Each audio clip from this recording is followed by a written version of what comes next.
Yep. So the 30-minute city, which was what Albo talked about before, which is really not about a 30-minute city or a 30-minute region. It's actually about a 30-minute neighbourhood, of which there are a lot of neighbourhoods that make up a city or a region or a town. And within each of those 30-minute cities, within a bigger city or a bigger region, are local councils. So I guess the question for our local government representatives is,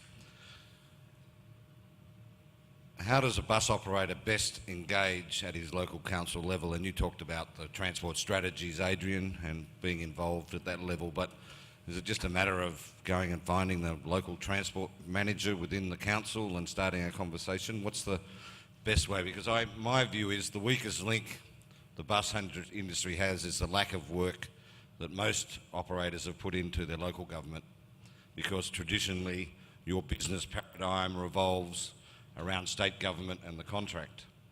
But a bottom-up approach to local planning for new developments, for existing developments where there are poor services, or outer metro areas where there are poor services. So from the panel, and I think you nailed it at the end there, Stephen, the best way to engage, personal relationships, getting to know, getting in there?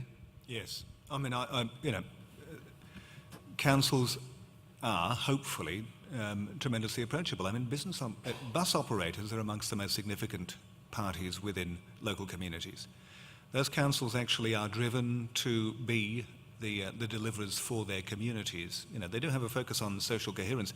It's hard to believe, but local government is actually the volunteer level of government. I mean, it's incredible how much these people are paid. It's a tiny amount of money for the extraordinary effort that they make. They're constantly available. You know, I can't believe actually people give out their mobile telephone number to people who are going to call them about everything that's going wrong. So they are really committed to delivering for their communities. So bowl straight up and have a conversation. And of course, there's 190,000 people who work for local government. It's a major employer. In fact, it's the major employer in most of its small regional communities that it's in. So there is a direct incentive for a general manager or a director of transport to really engage, or director of infrastructure to engage with local operators. So yes, bowl up and put your case forward. There are such scarce resources that if you have something to offer and you can bring something to the table, a council will always be willing to talk. And councils are the thing that state governments listen to. In fact, for state governments, of course, they look at councils and think, there, but for the grace of God, go us. Because if councils weren't on the ground delivering, it would fall to a state government, and it's the last thing state governments want. So they're willing to engage directly with responsible authorities in terms of councils, and your chance is to engage directly with your council. Yes, I'd agree, and also encourage you to think more holistically about the impact that you have in local government areas. As Adrian said, a really important part of social cohesion and community development, and councils spend an enormous amount of time and money on their community building and community development activities, because the last thing we want is that sort of social exclusion and isolation, which is an increasing problem in our society. So if you could make contact with councils at either councillor or officer level, and just be aware of the role that buses play in connecting people in those local communities. I think you'd have a really good chance of getting that cut through when you make it not just about the bus route and the passengers, but where you're taking them to and what they're doing. I'd probably just add to that and say that from an operator's point of view, the operators that I've worked with over the years have all got a giant map on their wall somewhere in their office with different coloured lines drawn over it showing the location of their routes. I'd encourage you to get the growth area plans out, look at what's happening, talk to the developers and understand about where they're going in terms of the staging of their developments, what's important to them, and work with them to find a way of delivering a service that establishes at that seed base level. The advantage of the service planning that we did for Woodley was that we were able to stage it in a way that if the whole thing didn't get up, it could get up in parts, and that was really important, because the importance of establishing services early in the life of a neighbourhood is critical, because if it's 5, 6, 10 years down the track, the patterns of travel have already been established. The teenage kids are already highly dependent on their parents to get to schools, and particularly for youth unemployment, it's critical that underage workers, so people who aren't old enough to get a driver's licence, can get to their local jobs at the supermarket, wherever, without being dependent on their parents, at least to get there. You know, it's always good to have them picked up after hours, of course, but and that's really important too in regional areas where youth unemployment tends to be a little bit higher than the metro areas. So I'd really encourage you to get the texters out and be urban designers and plan the routes yourselves, and then go and talk to developers. So I'm not sure how many operators are in the room, but and I know some of the big operators have resources and they work closely with local governments and councils, and a number of councils at the same time, because their routes go through 3 or 4 councils. Is there any operators there who have a view about how you manage that? Matt? Thanks. Just to put it in a bit of a Gold Coast context, we're experiencing rapid growth down there, and it's unprecedented, and it's not a secret. My question is maybe some reflections from you guys as to how we're going to stop constantly coming across situations where the biggest Westfield in the country is opening, in weeks and months, or massive residential developments that it's almost like a startling effect that's happening, and how we as operators we do our best with the state, and council seems to be involved with it, but there seems to be a real gap in the communication, getting everyone on the same page often. So any reflections, I guess? I think that's a real problem across the board, I think, and I think local government is really starting to step up and say, they are the ones. So the councillors will get the phone call late at night complaining about this and that. So I think local government is ready and willing to take the lead on things. So it's always better to deal with these things as an alliance, I suppose, and in partnership. So I'd certainly, pose the question. Pose the difficult question. What do we have to do to make this work? Because so much happens quickly and within those silos that we know what the situation is. You get to the crunch point, nobody wants to put their hand up and take responsibility. So, not to encourage this necessarily, but put some pressure on, I think. Put some pressure on.